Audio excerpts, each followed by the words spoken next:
SBMM is in the game. It's your boy Hunna, and welcome back to another video. In this video, we're talking about skill-based matchmaking, the silent killer. Literally, this thing is incognito. And we're going to be talking about what it's done to the game, what it's doing to the Apex Legends community, and what it's done to me personally, like what I've experienced in Apex Legends. And I want to know if you've experienced these things too, because I don't know, it's kind of disheartening at times. Like there's just sweat everywhere. Now this topic is kind of controversial, it's kind of a buzzword right now. The whole community is kind of talking about it, and there are people for and against it being in the game. So if there is someone in the comment section that is for it or against it and you don't agree, please just be courteous. You can discuss it, you can have a debate, but let's keep it 100% respectful. We're 100%ers out here, and we do this thing properly. Now, if you like the video, make sure to hit the subscribe button, hit the like button to join us, the 100%ers, in association with the PKAA, the Peacekeeper Appreciation Association and Associates, for more gameplay videos and rants, kind of like this one. So, enjoy, and I'll be back after this.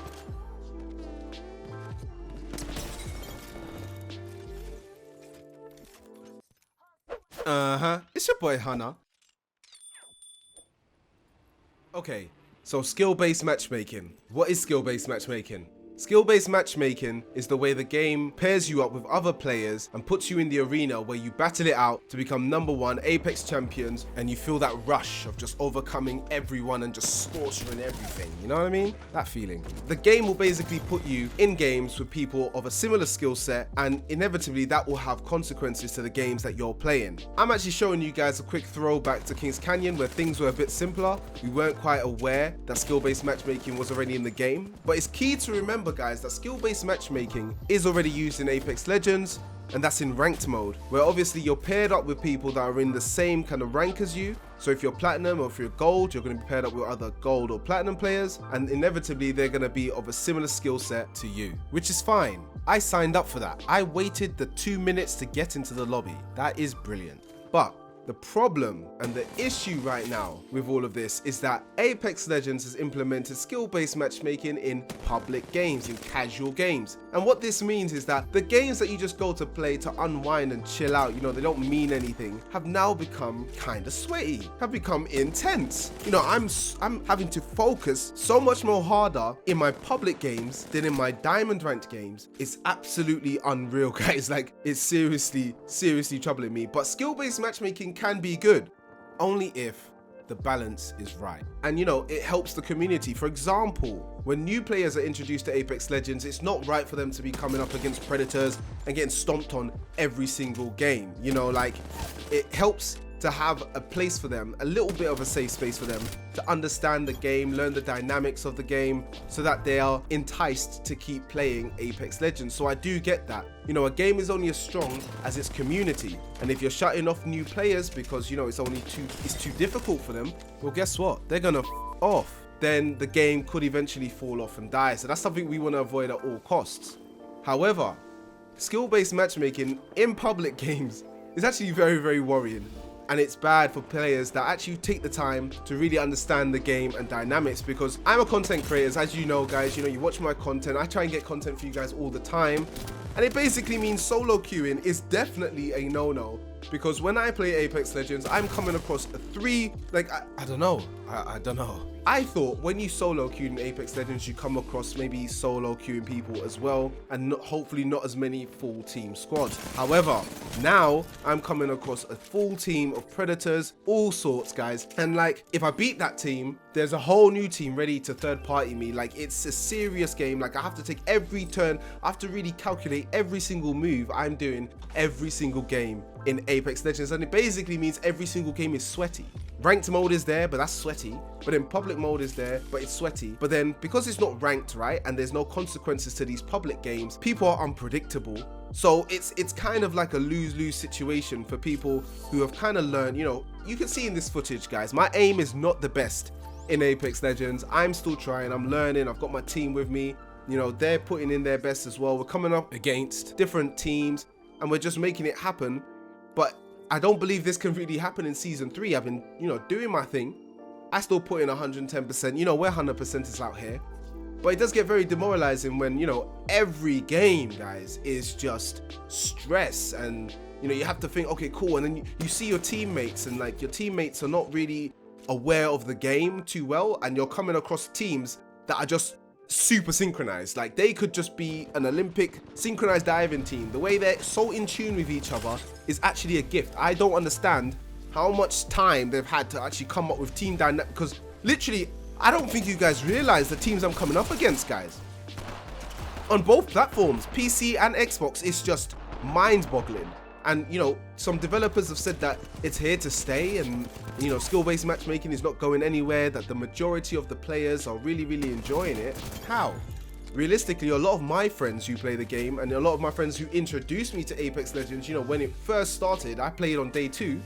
You know, it's like, they don't play this game anymore. They don't touch this game. They've all moved to different games, and it gets very demoralizing for content creators and also players in general. You know, we're not different from you guys. We play the game just like you. We die just like you, you know. I have emotions. I try to make that very transparent in all of my videos. You know, you see me die. You see me make mistakes. You see me go down. Like, it's a very human thing to get clapped. And that's what I'm saying. We can all relate to this. Well, hopefully it's not just me. Because if it is just me, what the heck, dude? Why? Like, if it is literally just me and it's only happening to me, then I need to write a formal letter and I'm sending it first class delivery. Yeah, first class delivery stamp. Get with you next working day. Plus, I'll send a backup email complaint. We're doing it serious. But, you know, all jokes aside, guys, you know, I don't like seeing Apex Legends in this state. I really do love the game. You know, the game has really excited me. You know, when this game came out, guys, I dropped every single game I was playing for this. And I did not look back. Apex Legends became my sugar mum. But Apex has switched up on me. We're coming through some rocky times. And as HunnaPercenters, you know, high risk, high reward, we're still out here. We do our thing. Through the adversity, we stand tall. But yikes, Apex, don't die on us, you know?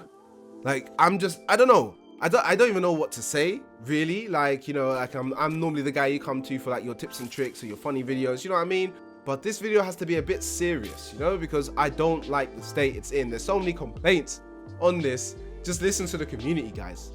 You know how fun it was in the first season, that season 0. Who remembers season 0? There weren't even season passes back then. It was just the game. The beautiful game. And guns were broken. The Peacekeeper could shoot 1,000,000 miles an hour. The Wing Boy was a wing man with 6 bullets in its base magazine and a faster fire rate. Things weren't working properly the way it should have been, but it was still fun. It was still great. I don't mind getting clapped. That's another thing. I don't want you guys to feel like, you know, he just doesn't like losing. I don't mind losing. Losing helps you progress. I always tell people in my tutorials, you know, losing is part of the journey. And it's a battle royale, guys. If you don't lose, you're not gonna grow. You're gonna do the same thing because you're always winning. And there is always someone out there. We're playing a game, it's a battle royale, it's luck. There is someone out there that could just hit that lucky headshot, that lucky drop, and they get all the guns. So you just need to make sure that you're doing your best at all times. That's all we can ask for. So in this moment of adversity, guys, 100%ers, don't give up, because we can ride this out, and hopefully Respawn hears us out. You know, it's gonna take a lot more games to get used to this, because at the end of the day, guys, I don't even know what to say to you. I solo queue, and I'm getting clapped by a trifecta of weapons. One has Peacekeeper, another one has an R99, the other one has a Peacekeeper but with a choke, so he's sniping me from somewhere. Like, it's just unbelievable. The state of Apex Legends is unbelievable. The Peacekeeper buff, I'm happy with the Peacekeeper buff. Don't get it twisted. Don't feel like, oh, like, listen, I'm the chairman of the PKAA, the Peacekeeper Appreciation Association and Associates. We laugh in the face of a Mastiff and spit on Eva 8s. But I'm gonna be honest with you, it didn't need a buff. I'm just gonna be very, very honest with you. Like, the Peacekeeper is probably one of the guns that has stayed consistently broken since the start of the game. And I'm gonna be honest and say that. And in some situations, it doesn't need to change. You know, you don't need to tinker with it. You don't need to play about with it. Ain't you heard the saying, if it's broke but everyone likes it, just don't touch it. Leave it alone. Just leave it alone.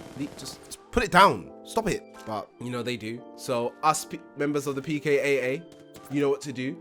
Have that in your second slot. Make sure that's your secondary weapon. Guys, skill-based matchmaking. You know, I don't mind playing ranked. I enjoy ranked. but there are just some times I want to chill out and mindlessly play a game. Sometimes I just want to get some content and play with a Mozambique and a P2020 only, but there's no chance of doing that right now in the current state of Apex Legends. You know, there isn't any, you know? Oh my word, jeez Louise. Guys, let me know what you think. Am I being over the top? Am I taking it out of proportion? Have you had similar experiences?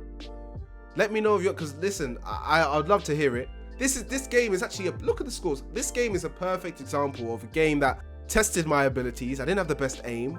I'm by far at this point in my journey not as good as I am now, I believe. Not trying to blow my own trumpet.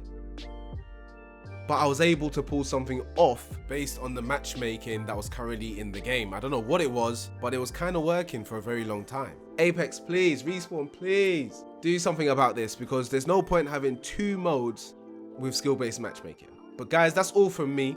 It's been your boy Hunna. Stay strong, keep it at 100%. I'm still playing Apex. I'm still enjoying Apex, despite the silent killer that is skill-based matchmaking.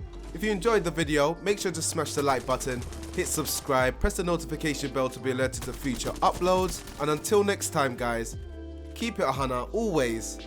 Peace.